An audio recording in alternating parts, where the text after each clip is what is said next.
Прекрасная картинка. Рассматривать ее можно с массы точек зрения, разной степени адекватности.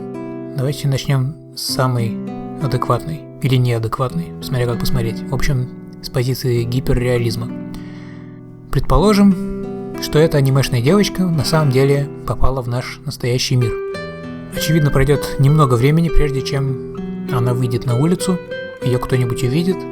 Вскоре она окажется в лапах спецслужб, потому что анимешная девочка — это, пожалуй, даже более серьезное событие, чем, допустим, прибытие инопланетян. Потому что инопланетяне с большой долей вероятности существуют, а вот мультяшные персонажи в нашем мире — это уже из области какого-то безумия. Поэтому сначала ее изловит милиция, ну и быстро она попадет в итоге ко всяким там ФСБ и прочим. Что с ней там будут делать, я боюсь даже представить.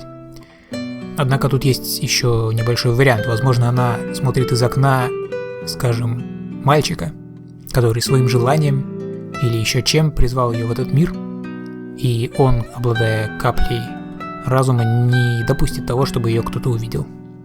Хотя это будет значить, что ей придется жить в его квартире безвылазно, и это, в общем, тоже сложный вопрос.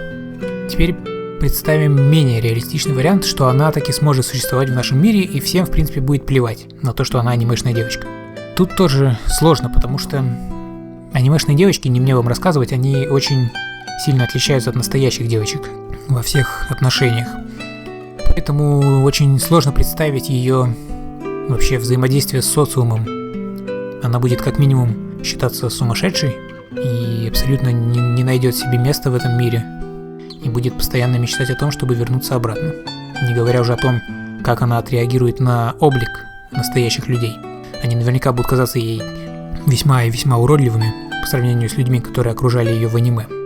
В общем, судьба ее незавидная и в этом случае. Ну и, наконец, третий взгляд оценивает эту картинку в целом.